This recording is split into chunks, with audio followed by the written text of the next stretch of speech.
ओम शांति।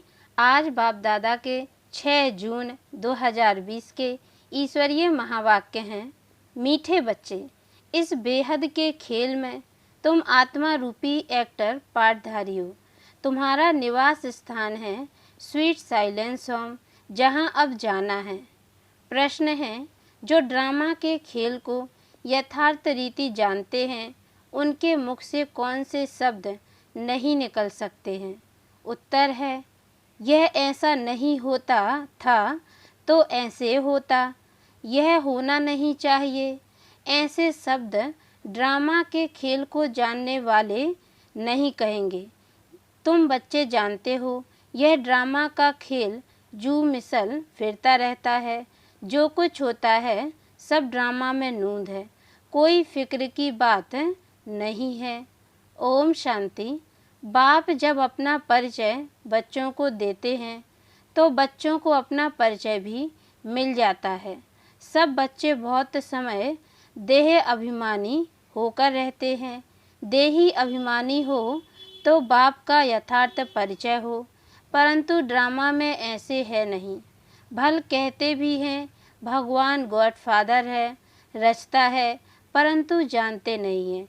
शिवलिंग का चित्र भी है, परंतु इतना बड़ा तो वह है नहीं। यथार्थ रीति ना जानने के कारण बाप को भूल जाते हैं। बाप है भी रचता, जरूर रचेंगे भी नई दुनिया, तो जरूर हम बच्चों को नई दुनिया की राजधानी का वर्षा होना चाहिए। स्वर्ग का नाम भी भारत में मशहूर है, परंतु समझते कुछ भी नहीं। कहते हैं फलाना मरा स्वर्ग पधारा। अब ऐसे कभी होता है क्या? अभी तुम समझते हो, हम सब तुच्छ बुद्धि थे। नंबर बार तो कहेंगे ना। मुख्य के लिए ही समझानी है कि मैं इनमें आता हूँ, बहुत जन्मों वाले अंतिम शरीर में। यह है नंबर 1। बच्चे समझते हैं, अभी हम उनके बच्चे ब्राह्मण बन गए हैं। यह सब है समझ की बातें। बाप इतने समय से समझाते ही रहते हैं, नहीं तो सेकंड की बात है बाप को पहचानना। बाप कहते हैं, मुझे याद करेंगे तो तुम्हारे विकर्म विनाश होंगे। निश्चय हो गया, फिर कोई भी बात में प्रश्न आदि उठ नहीं सकता। बाप ने समझाया है, तुम पावन थे जब शांति धाम में थे। यह बातें भी तुम ही बाप द्वारा सुनते हो, दूसरा कोई सुना न सके। तुम जानते हो हम आत्माएं कहाँ की रहवासी हैं। जैसे नाटक के एक्टर्स कहेंगे हम यहाँ के रहवासी हैं, कपड़ा बदलकर स्टेज पर आ जाएंगे। अभी तुम समझते हो हम यहाँ के रहवासी नहीं हैं, यह एक नाटकशाला है। यह अभी बुद्धि में आया है कि हम मूल वतन के निवासी हैं, जिसको स्वीट साइलेंस होम कहा जाता है। इसके लिए ही सब चाहते हैं, क्योंकि आत्मा दुखी है ना, तो कहते हैं हम कैसे वापस घर जाएं। घर का पता ना होने के कारण भटकते हैं। अभी तुम भटकने से छूटे, बच्चों को मालूम पड़ गया है, अभी तुमको सचमुच घर जाना है। अहम आत्मा कितनी छोटी बिंदी है, यह भी बंडर है जिसको कुदरत कहा जाता है। इतनी छोटी बिंदी में इतना पाठ भरा हुआ है। परम पिता परमात्मा कैसे पाठ बजाते हैं, यह भी तुम जान गए हो। सबसे मुख्य पाठधारी वह है, करण करावन हार है ना। तुम मीठे मीठे बच्चों को यह अभी समझ में आया है कि हम आत्माएं शांति धाम से आती हैं। आत्माएं कोई नई थोड़ी ही निकलती हैं जो शरीर में प्रवेश करती हैं, नहीं। आत्माएं सभी स्वीट होम में रहती हैं, वहाँ से आती हैं पाठ बजाने। सभी को पाठ बजाना है, यह खेल है। यह सूर्य चांद स्टार्स आदि क्या हैं? यह सब बत्तियां हैं जिसमें रात और दिन का खेल चलता है। कई कहते हैं सूर्य देवताय नमः, चंद्रमा देवताय नमः, परंतु वास्तव में यह कोई देवताएं हैं नहीं। इस खेल का किसको मालूम नहीं है। सूर्य चांद को भी देवता कह देते हैं, वास्तव में यह इस सारे विश्व नाटक के लिए बत्तियां हैं। हम रहवासी हैं स्वीट साइलेंस होम के, यहाँ हम पाठ बजा रहे हैं। यह जू मिसल चक्र फिरता रहता है। जो कुछ होता है ड्रामा में नूंद है। ऐसे नहीं कहना चाहिए कि ऐसे नहीं होता था तो ऐसे होता। यह तो ड्रामा है ना। मिसल जैसे तुम्हारी माँ थी, ख्याल मैं तो नहीं था, ना कि चली जाएगी। अच्छा, शरीर छोड़ दिया। ड्रामा अब अपना नया पार्ट बजा रही है। फिक्री की कोई बात नहीं। यहाँ तुम सब बच्चों की बुद्धि में हैं, हम एक्टर्स हैं। यह हार और जीत का खेल है। यह हार जीत का खेल माया पर आधारित है। माया से हारे हार है और माया से जीते जीत। यह गाते तो सब हैं, परंतु बुद्धि में ज्ञान जरा भी नहीं है। तुम जानते हो माया क्या चीज़ है? यह तो रावण है, जिसको ही माया कहा जाता है। धन को संपत्ति कहा जाता है, धन को माया नहीं कहेंगे। मनुष्य समझते हैं इनके पास धन बहुत है, तो कह देते हैं माया का नशा है। लेकिन माया का नशा होता क्या है? माया को तो हम जीतने की कोशिश करते हैं, तो इसमें भी कोई भी बात में संशय नहीं उठना चाहिए। कच्ची अवस्था होने के कारण ही संशय उठता है। अभी भगवान बाच है, किसके प्रति? आत्माओं के प्रति। भगवान तो जरूर शिव ही चाहिए जो आत्माओं प्रति कहे। कृष्ण तो देहधारी हैं, वह आत्माओं प्रति कैसे कहेंगे? तुमको कोई देहधारी ज्ञान नहीं सुनाते हैं? बाप को तो देह है नहीं, और तो सबको देह है। जिनकी पूजा करते हैं उनको याद करना तो सहज है। ब्रह्मा विष्णु शंकर को कहेंगे देवता, शिव को भगवान कहते हैं। ऊंचते ऊंचे भगवान, उनको देह है नहीं, यह भी तुम जानते हो। जब मूल वतन में आत्माएं थी तो तुमको देह थी नहीं, तुम आत्माएं थी। यह बाबा भी आत्मा है, सिर्फ वह परम है। इनका पाठ गाया हुआ है, पाठ बजा कर गए हैं, तभी पूजा होती है। परंतु एक भी मनुष्य नहीं जिसको यह मालूम हो 5000 वर्ष पहले भी परमपिता परमात्मा रचता आया था। वह है ही हेवनली गॉड फादर। हर 5000 वर्ष बाद कल्प के संगम पर वह आते हैं, परंतु कल्प की आयु लंबी चौड़ी कर देने से सब भूल गए हैं। तुम बच्चों को बाप बैठ समझाते हैं, तुम खुद कहते हो बाबा हम आपसे कल्प कल्प मिलते हैं और आपसे वर्षा लेते हैं, फिर कैसे गवाते हैं? यह बुद्धि में है। ज्ञान तो अनेक प्रकार के हैं, परंतु ज्ञान का सागर भगवान को ही कहा जाता है। अब यह भी समझते हैं विनाश होगा जरूर। आगे भी विनाश हुआ था, कैसे हुआ था यह किसको भी पता नहीं है। शास्त्रों में तो विनाश के बारे में क्या क्या लिख दिया है। पांडव और कौरवों की युद्ध कैसे हो सकती है? अभी तुम ब्राह्मण हो संगम युग पर, ब्राह्मणों की तो कोई लड़ाई है नहीं। बाप कहते हैं तुम हमारे बच्चे हो, नॉन वायोलेंस, डबल अहिंसक। अभी तुम निर्विकारी बन रहे हो, तुम ही बाप से कल्प कल्प वर्षा लेते हो। इसमें कुछ भी तकलीफ की बात नहीं, नॉलेज बड़ी सहज है। 84 जन्मों का चक्र तुम्हारी बुद्धि में है। अभी नाटक पूरा होता है, बाकी थोड़ा टाइम है। तुम जानते हो अभी ऐसा समय आने वाला है जो साहूकारों को भी अनाज नहीं मिलेगा, पानी नहीं मिलेगा। इसको कहा जाता है दुख के पहाड़। खूने नायक खेल है ना, इतने सब खत्म हो जाएंगे। कोई भूल करते हैं तो उनको दंड मिलता है। इन्होंने क्या भूल की है? सिर्फ एक ही भूल की है, जो बाप को भूले हैं। तुम तो बाप से राजा ही ले रहे हो, बाकी मनुष्य तो समझते हैं मरे की मरे। महाभारत लड़ाई थोड़ी भी शुरू हुई तो मर जाएंगे। तुम तो जीते हो ना, तुम ट्रांसफ़र होकर अमर लोक में जाते हो इस पढ़ाई की ताकत से। पढ़ाई को सोर्स ऑफ इनकम कहा जाता है।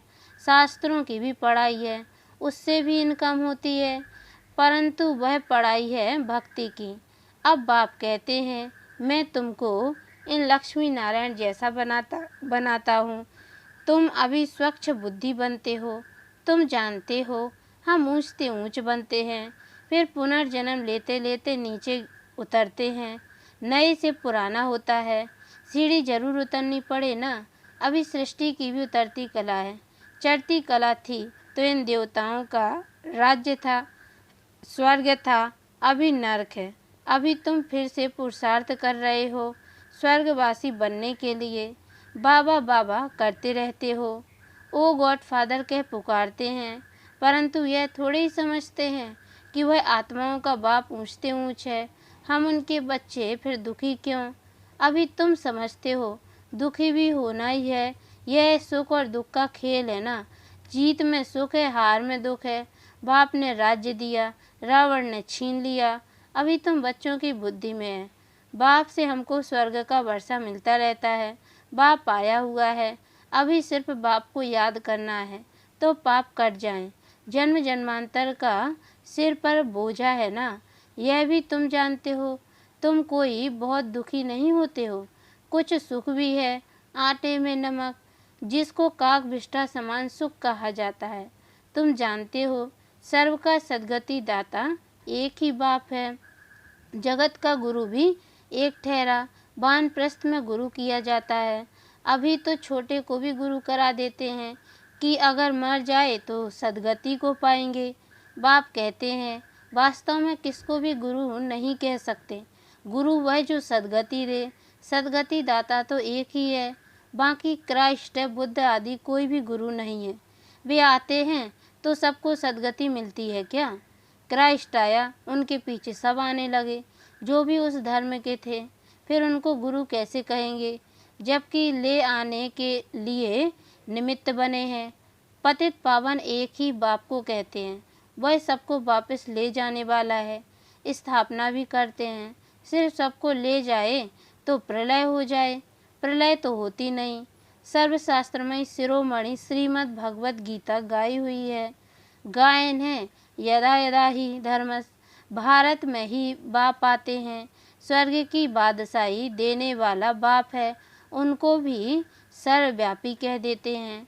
अभी तुम बच्चों को खुशी है कि नई दुनिया में सारे विश्व पर एक हमारा ही राज्य होगा, उस राज्य को कोई छीन नहीं सकता। यहाँ तो टुकड़े टुकड़े पर आपस में कितना लड़ते रहते हैं। तुमको तो मजा है, खग्गियाँ मारनी है, कल्प कल्प बाबा से हम वर्षा लेते हैं तो कितनी खुशी होनी चाहिए। बाप कहते हैं मुझे याद करो, फिर भी भूल जाते हैं। कहते हैं बाबा योग टूट जाता है, बाबा ने कहा है योग अक्षर निकाल दो, वह तो शास्त्रों का अक्षर है। बाप कहते हैं मुझे याद करो, योग भक्ति मार्ग का अक्षर है। बाप से बादशाही मिलती है स्वर्ग की, उनको तुम याद नहीं करेंगे तो विकर्म विनाश कैसे होंगे, राजाई कैसे मिलेगी। याद नहीं करेंगे तो पद भी कम हो पड़ेगा, सजा भी खाएंगे। यह भी अक्ल नहीं है, इतने बेसमझ बन पड़े हैं। मैं कल्प कल्प तुमको कहता हूँ माँ में कम याद करो, जीते जी इस दुनिया से मर जाओ। बाप की याद से तुम्हारे विकर्म विनाश होंगे और तुम विजय माला का दाना बन जाएंगे। कितना सहज है, ऊंचते ऊंच शिव बाबा और ब्रह्मा द्वारा हाईएस्ट है, दोनों हाईएस्ट हैं। वो पारलौकिक और यह है अलौकिक, बिल्कुल साधारण टीचर है। वह टीचर्स फिर भी सजा देते हैं, यह तो पुचकार देते रहते हैं। कहते हैं मीठे बच्चों बाप को याद करो, सतो प्रधान बनना है। पतित पावन बाप एक ही है, गुरु भी वही ठहरा और कोई गुरु हो न सके। कहते हैं बुद्ध पार निर्माण गया, यह सब गपोड़ा है, एक भी वापस जा न सके, सबका ड्रामा में पार्ट है। कितनी विशाल बुद्धि और खुशी रहनी चाहिए, ऊपर से लेकर सारा ज्ञान बुद्धि में है। ब्राह्मणी ज्ञान उठाते हैं, न शूद्रों में न देवताओं में यह ज्ञान है। अब समझने वाला समझे, जो ना समझे उनका मौत है, पद भी कम हो जाएगा। स्कूल में भी नहीं पढ़ते हैं तो पद कम हो जाता है। अल्फ बाबा बेबादशाही, हम फिर से अपनी राजधानी में जा रहे हैं, यह पुरानी दुनिया खत्म हो जाएगी।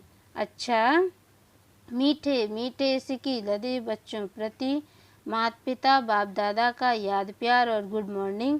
रूहानी बाप की रूहानी बच्चों को नमस्ते।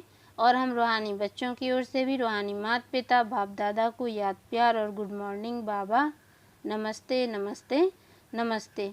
धारणा के लिए मुख्य सार है। पहली पॉइंट है, बाप हमें ऐसे नए विश्व की राजाई देते हैं जिसे कोई भी छीन नहीं सकता। इस खुशी में खग्गियाँ मारनी है। दूसरी पॉइंट है, विजय माला का दाना बनने के लिए जीते जी इस पुरानी दुनिया से मरना है। बाप की याद से विकर्म विनाश करने हैं। वरदान है, एक के साथ सर्व रिश्ता निभाने वाले, सर्व किनारों से मुक्त, संपूर्ण फरिश्ता भाव। डिटेल है, जैसे कोई चीज़ बनाते हैं, जब वह बनकर तैयार हो जाती है तो किनारा छोड़ देती है। ऐसे जितना संपन्न स्टेज के समीप आते जाएंगे उतना सर्व से किनारा होता जाएगा। जब सब बंधनों से वृत्ति द्वारा किनारा हो जाए, अर्थात किसी में भी लगाव ना हो, तब संपूर्ण फरिश्ता बनेंगे। एक के साथ सर्व रिश्ते निभाना यही ठिकाना है। इससे ही अंतिम फरिश्ते जीवन की मंजिल समीप अनुभव होगी। बुद्धि का भटकना बंद हो जाएगा। स्लोगन है, स्नेह ऐसा चुंबक है जो गिलानी करने वाले को भी समीप ले आता है।